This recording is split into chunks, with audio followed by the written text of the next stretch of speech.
As Sproul noted with Leviticus 11:44, it all has to do with conformity. We can see this in Romans 8. Now, it's very important to talk about Jewish culture with regard to language, right?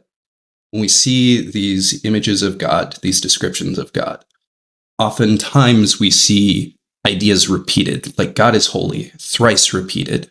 And those weren't because it was a matter of saying God is holy 3 times, but rather to emphasize that, because they didn't have punctuation as we do. They would punctuate things by repeating them.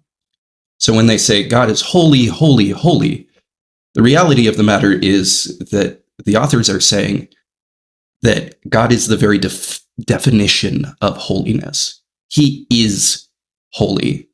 He is the only thing that can personify the idea of holiness.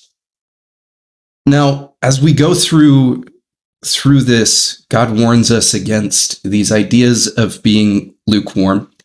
And here are some examples of this through Scripture. It's one of those themes that you can find in every book if you look, right? I know your works. You are neither hot nor cold. Would that you were either cold or hot. So because you are lukewarm and neither hot nor cold, I will spit you out of my mouth. Revelation 3:15 through 16. If any of you lacks wisdom, let him ask God, who gives generously to all without reproach, and it will be given him. But let him ask in faith with no doubting. For the one who doubts is like a wave of the sea that is driven and tossed by the wind. For that person must not suppose that he will receive anything from the Lord. He is a double-minded man, unstable in all his ways. James 1:5 through 8. No one can serve 2 masters.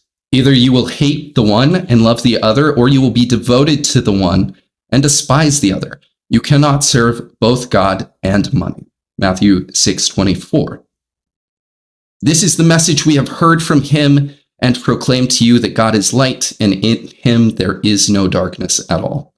If we say we have fellowship with him while we walk in darkness, we lie and do not practice the truth. 1 John 1:5 through 6.